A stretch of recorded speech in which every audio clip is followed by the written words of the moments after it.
Hər birini salamlayırıq. Əziz abituriyentlər, xoş gördük sizlərə. Sizlərə xəbər verdiyimiz kimi gözəl bir belə deyək, video ilə qarşınızdayıq. Kimyadan artıq belə deyək də şagirdlər heç bir əziyyət çəkməyəcəklər. Çünki birbaşa müəllifin belə deyək, bu kitablardan yəni görürdüm ki, oxuyurlar uşaqlar. Dedim elə birbaşa o müəllifi ilə hazırlaşsınlar. Müəllifi onlara dəstək olsun. Uşaqlar, bu kitabın üstündə yəqin ki, bu ad soyadı görürsünüz. Əvəz Qasımov, həm test bank, həm nəzəriyyə kitabı və Əvəz müəllimlə artıq əməkdaşlığa başladıq. Uğurlu olar inşallah. Və bundan sonra sizə dəstək olacaq həm mövzu izahları, həm test izahları olsun. Sonra əyani qruplarımız 20 yanvar filialımızda, onlayn dərslərimiz. Yəni, əgər kimyadan maksimal nəticə qazanmaq istəyirsinizsə, Əvəz müəllimin dərslərində iştirak edərək buna nail ola bilərsiniz. Və belə deyək, və artıq sizə dəstək videolar da gəlir. Elə birinci, müəllim bu sizdə qalsın, bunu vurarsınız. Birinci videoda elə başlayaq. Qeyd etdiyim kimi, bax bu kitabların müəllifləri, güvən kitablarını belə deyək.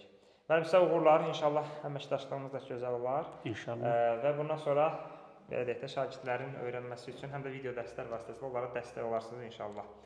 Mən çıxım, siz qısa da mövzunu izah edin. Uğurlar sizə.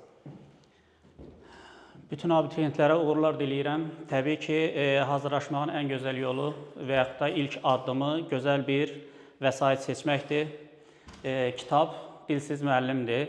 Boşuna deyilməyib. Təbii ki, ilk olaraq yaxşı bir vəsait seçməlisiniz. Rahat, anlaşılan dili olan bir vəsaitdən istifadə etməlisiniz. İndi vəsaitimizdən istifadə edərkən burada mövzuların açıq izahı var. Bu izahlardan bir mövzu ilə sizi tanış edeyim. Oksidləşmə, reduksiya reaksiyaları. Bildiyimiz kimi oksidləşmə, reduksiya reaksiyaları elə çətin mövzu deyil, ancaq bəzən abituriyentlər fikirləşirlər. Əmsalı sağa mı yazsam, sola mı yazsam? İndi bu videomuzda buna aydınlıq gətirəcəyik. İlk olaraq başdan başlayaq. Oksidləşmə, reduksiya reaksiyası nədir? Əgər reaksiyada oksidləşmə dərəcəsini dəyişən element atomu varsa, bu oksidləşmə reduksiya reaksiyasıdır. Reaksiyada baxanda ilk olaraq hardan bilirik ki, reaksiya oksidləşmə reduksiyadır, yoxsa adi reaksiyadır? Əgər reaksiyada bəsit maddə iştirak edibsə, bu reaksiyalar hamısı oksidləşmə reduksiya reaksiyasıdır. Çünki əvvəlcədən də bildiyimizə görə bəsit maddə oksidləşmə dərəcəsi 0 olur. Hər hansı bir maddə əmələ gətirdiksə isə mütləq elektron mübadiləsində iştirak eləyir. Eyni zamanda tam bir qayda olmasa da baxıram azot burada kənardadır, ortaya keçid baş verib. İlk anda axtaranda vaxt itirməmək üçün və yaxud da daha asan olması üçün bir, bəsit maddəyə nəzər yetirirəm. Bir də kənardan ortaya elementin keçidi baş veribsə və yaxud da ki, ortadan kənara elementin keçidi baş veribsə, mütləq əksəriyyət hallarda həmin elementin oksidləşmə dərəcəsi dəyişir. İndi, oksidləşmə reduksiya reaksiyalarında bir reduksiya edici, bir də oksidləşdirici anlayışına fikir verəcək. Ədəd oxunu çəkmişik, minimum oksidləşmə dərəcəsi -4, maksimum oksidləşmə dərəcəsi -7 göstərmişik. Əgər oksidləşmə dərəcəsi aşağıdan yuxarıya doğru dəyişirsə, yəni atom elektron verir deməkdir. Atom elektron verirsə, yəni reduksiya edicidir. Oksidləşmə dərəcəsi yuxarıdan aşağıya doğru dəyişirsə, atom elektron alır deməkdir. Elektron alan atom oksidləşdiricidir və yaxud da ki, iyon halında olub, yenidən elektron verib, elektron ala bilər.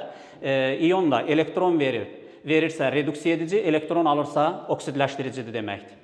Bu, hər zaman qısa şəkildə dediyim kimi, iciləri yadda saxlayandan sonra bizə oksidləşmə prosesi, reduksiya prosesi, oksidləşən, reduksiya olunan deyəcək. Əgər oksidləşən deyirsə, o dəqiqə tərsinə çeviririk, demək ki, bizdən reduksiya edicini soruşur. Reduksiya olunan deyirsə, yenə tərsinə çeviririk, oksidləşdiricini soruşur. Yəni, oksidləşdirici reduksiya olunandır. Reduksiya edici isə oksidləşəndir. İndi, məsələn, burada bir misal göstərirəm. Natrium 0-dan natrium müsbət 1-ə gəldi. Gördük ki, oksidləşmə dərəcəsində yüksəliş baş verdi. Yəni, bir elektron verib. Elektron verən atom reduksiya edicidir, yəni oksidləşəndir. Və yaxud da yazdığımız proses oksidləşmə prosesidir. Bütün anlayışları, yenə deyirəm, olduğu kimi yadda saxlamağa ehtiyac yoxdur. Reduksiya edici, oksidləşdiricini yadda saxlayırıq. Ondan sonra oksidləşən deyirsə, tərsinə çeviririk. Demək ki, bizdən reduksiya edicini soruşur. Reduksiya olunan və yaxud da reduksiya prosesi deyirsə, yenə tərsinə çeviririk. Bizdən oksidləşdiricini soruşur. Və yaxud da yaza bilərik. Azot müsbət 5-dən, azot mənfi 3-ə. Üstə gəl 8 elektron, yəni 8 elektron almış oldu. Oksidləşdirici oldu. Oksidləşdiricidirsə, demək ki, reduksiya olunandır və yaxud da bu proses reduksiya prosesidir.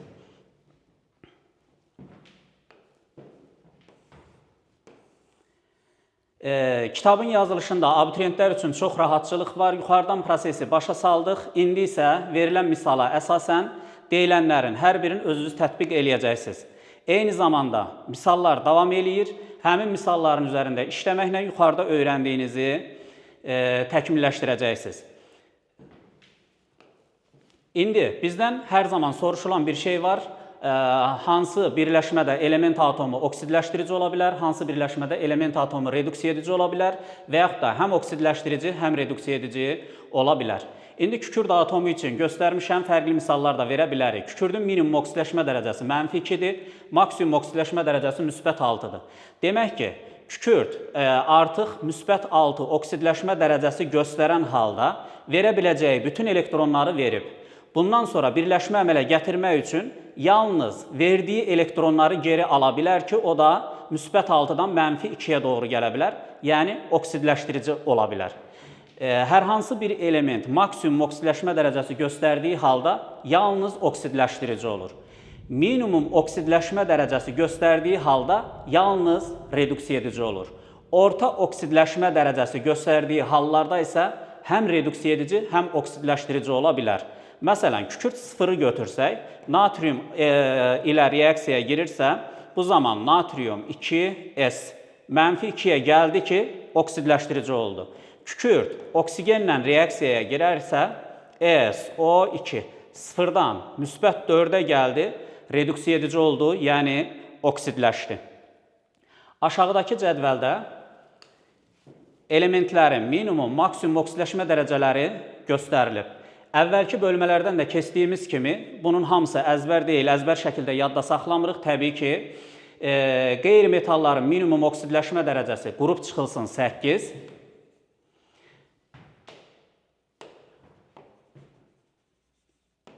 Maksimum oksidləşmə dərəcəsi müsbət işarə ilə qrupuna bərabərdir. Burada da oksigenlə flori yadda saxlayırdıq ki, onlar qrupuna bərabər oksidləşmə dərəcəsi göstərə bilmir. Metallarda isə ən kiçik oksidləşmə dərəcəsi bu qeyri-metalda oldu. Metallarda isə ən kiçik oksidləşmə dərəcəsi sıfıra bərabərdir. Çünki metallar heç vaxt elektron ala bilmirlər neytral halda. Maksimum oksidləşmə dərəcəsi ilə isə müsbət işarə ilə qrupuna bərabər olmuş olacaq. Yəni, bunu bu şəkildə başa düşdükdən sonra artıq bu cədvələ əzbərləməyə ehtiyac olmur. Eyni zamanda qeyri-üzv birləşmələrin, siniflərin keçəndə, oksidlər bölməsinin keçəndə xüsusi olaraq hansı element harada minimum oksidləşmə dərəcəsi və yaxud da ki, hansı maksimum oksidləşmə dərəcəsini göstərir, onu oksidlərdən də rahat bir şəkildə çıxarda bilirik. Yəni, əzbər şəkildə yadda saxlamağa ehtiyac yoxdur. Yenə, burada test verilib, testdən istifadə eləyərək yuxarıdan necə öyrəndiyinizi yaxşı bir şəkildə özünüz görəcəksiniz. İndi oksidləşmə reduksiya reaksiyalarının növləri. Oksidləşmə reduksiya reaksiyalarının növləri deyəndə molekullar arası, molekul daxili öz-özünə disproporslaşma və yaxud da əks öz-özünə kommutasiya reaksiyaları var. Molekullar arası oksidləşmə reduksiya reaksiyası nədir?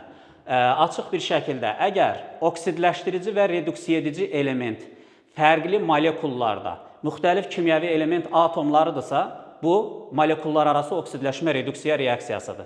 Baxırıq bu reaksiyada. Hidrogen sıfırdan müsbət 1-ə, xlor sıfırdan mənfi 1-ə gəlib. Hidrogen sıfırdan müsbət 1-ə gələndə reduksiya edici, xlor isə sıfırdan mənfi 1-ə oksidləşdiricidir. Reduksiya edici bu molekulda, oksidləşdirici isə bu molekuldadır. Yəni, elektron bir molekuldan başqa bir molekula mübadilə olunub ki, buna deyirik molekullar arası oksidləşmə reduksiya reaksiyası. Xrom müsbət 6-dan xrom müsbət 3-ə gəlib. Xlor mənfi 1-dən xlor 0-a gəlib. Reduksiya edici H-xlor molekulundadır, oksidləşdirici isə kalium 2, xrom 2, O7-nin tərkibindədir. Yəni, buna deyirik molekullar arası oksidləşmə reduksiya reaksiyası.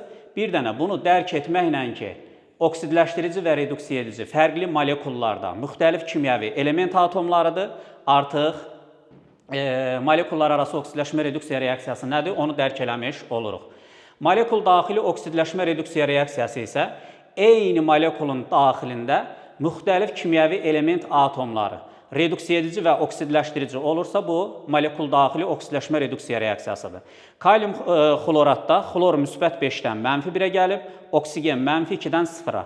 Görürük ki, xlor atomu oksidləşdirici, oksigen atomları reduksiya edicidir. Bu o deməkdir ki, reduksiya edici də, oksidləşdirici də ikisi də eyni molekulun daxilindədir. Ancaq fərqli kimyəvi element atomlarıdır. Bu tip reaksiyalara deyirik molekul daxili oksidləşmə reduksiya reaksiyaları. Öz-özünə oksidləşmə reduksiya reaksiyası nədir? Eyni atom özü həm elektron alır, həm elektron verir. Eyni oksidləşmə dərəcəsindən fərqli oksidləşmə dərəcəsinə gəlir. Bu tip reaksiyalar öz-özünə və yaxud da disproporsiya oksidləşmə reduksiya reaksiyalarıdır. Əks öz-özünə, yəni öz-özünənin əksi. Bu zaman element fərqli oksidləşmə dərəcəsindən eyni element atomu eyni oksidləşmə dərəcəsi göstərən birləşməyə gəlir. Buna da deyirik əks öz-özünə və yaxud da kommutasiya reaksiyaları.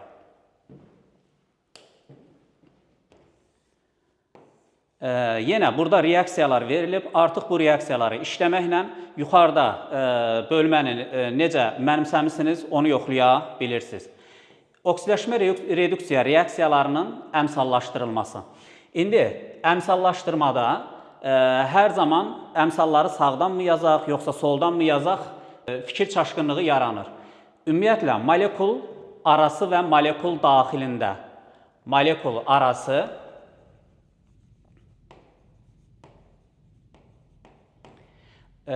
və molekul daxili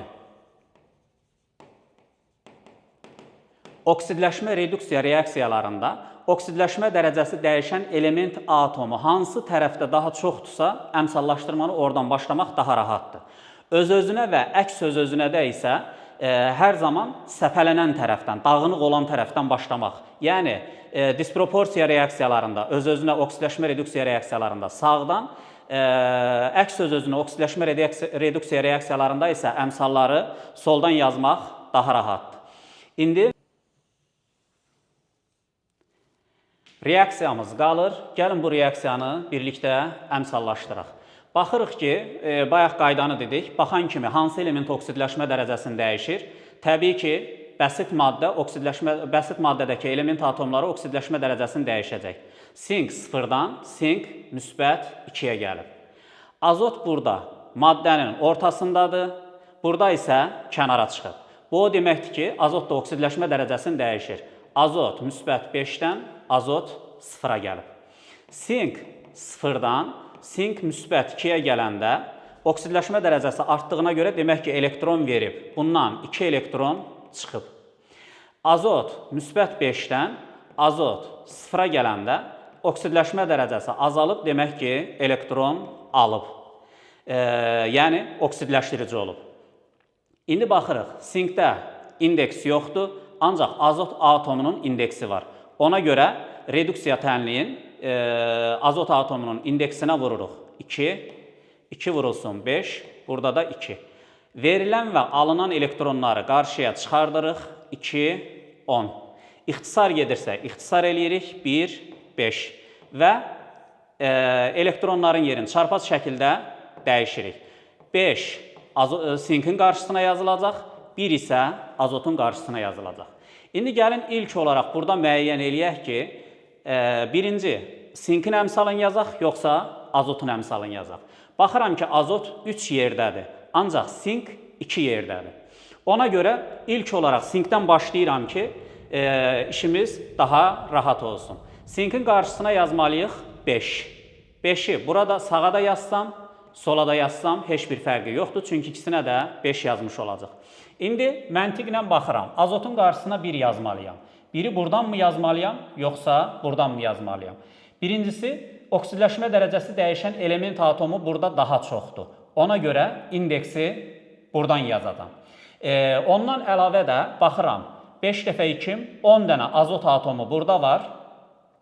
Eyni zamanda 2 dənə də burada var. Təbii ki, mən bura 1 yazıb tənliyi əmsallaşdıra bilmərəm. O zaman 1-i yazıram bura. Azot atomu 5 dəfə 2, 10. 2 də bu, 12. 12-ni gətirib yazdıq bura. Ondan sonra hidrogen atomu, yəni oksidləşmə reduksiya reaksiyalarında bu şəkildədir ki, bir elementin əmsalını yazanda digər elementin əmsalı çıxır. Azotun əmsalını yazırdıq, hidrogenin əmsalı çıxdı, 12. 12-ni 2-yə bölürəm, suyun əmsalına yazıram 6. Hidrogen atomları da bərabərləşmiş oldu. Ən axırda oksigen atomların solda, sağda sayını yoxlayırıq. Əgər oksigen atomlarının da sayı bərabərdirsə, demək ki, tənliyi düzgün əmsallaşdırmışıq. Baxıram ki, sol tərəfdə 36 oksigen atomu var. Sağ tərəfdə 2 dəfə 3-üm 6, 6 dəfə 5-üm 30, 6 da burada 36. Demək ki, sağda, solda oksigen atomlarının sayı bərabər olduğuna görə reaksiyanı doğru əmsallaşdırmışıq. İndi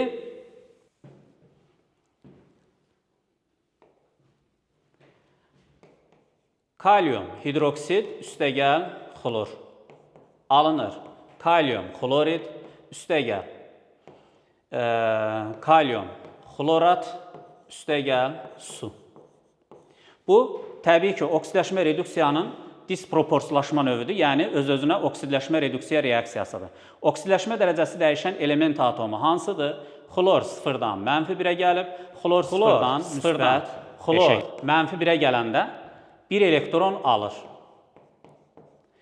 Xlor 0-dan xlor müsbət 5-ə gələndə 5 elektron verir. İndi burada baxırıq, xlor atomunun indeksi 2-dir. İki tənliyin ikisi də 2-yə vurulacağına görə vurmaya da bilərik. Ancaq onu vurmağın heç bir problemi yoxdur. Hər zaman əmsala, indeksə vurun ki, sonra yaddan çıxanda problem olmasın. 2, 10 elektronları qarşıya çıxartdıq. Onsuz da, niyə bayaq dedim ki, vurmaya bilərik? Axırda çünki ixtisar gedəcək. Ancaq hər zaman vurmağa çalışın ki, əliniz öyrəşsin, sonra indeks yaddan çıxmasın. İndi ixtisar gedir 1, 5, çarpaz şəkildə dəyişirik, 5, 1. Disproporsiyalaşma reaksiyası olduğuna görə dedik səpələnən tərəfdən.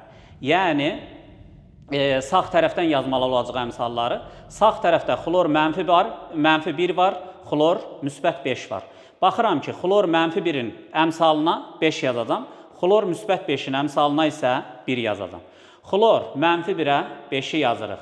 Xlor müsbət 5-ə də 1-i yazırıq. Xlor atomlarının sayı oldu 6. Bura 6-nı 2-yə bölüb xlorun qarşısına 3-ü yazırıq.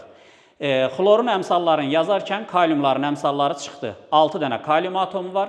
Onda bura 6 yazırıq, kalyum atomu da əmsallaşır. Kalyum atomunun əmsalını yazarkən hidrogen atomlarının əmsalı çıxdı. 6 hidrogen atomu solda olduğuna görə sağa 2-yə bölürük, 3-ü yazırıq, hidrogen atomları da əmsallaşır. Oksigen atomlarını yoxlayırıq.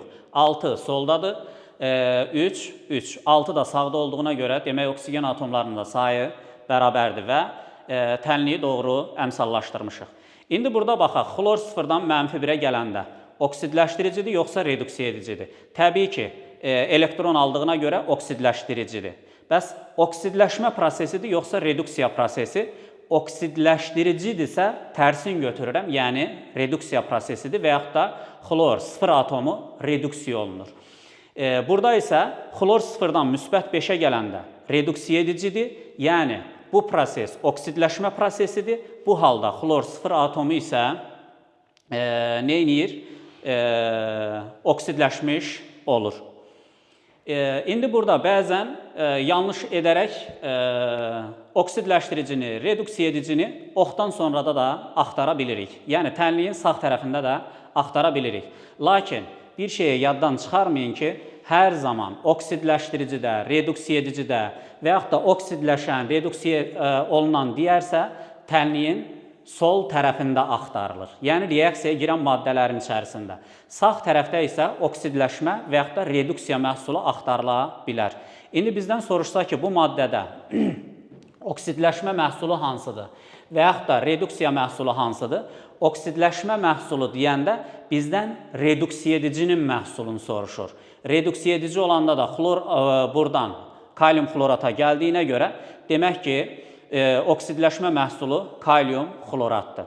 Reduksiya məhsulu deyirsə, yəni oksidləşdiricinin məhsulu. O zaman xlor sıfırdan -1-ə gəlib, reduksiya məhsulu kalium xloriddir.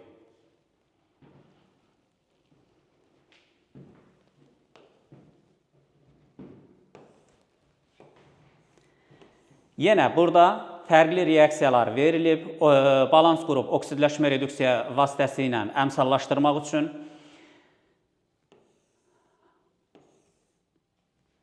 Təbii ki, fərqli vəsaitlərlə, test banklarla işləyəndə fərqli reaksiyalar qarşımıza çıxacaq. Bir müddət bəzi reaksiyaların üzərində işləyəndə ondan sonra avtomatikləşmə baş verir və reaksiyaları özünüz əmsallaşdıra bilirsiniz.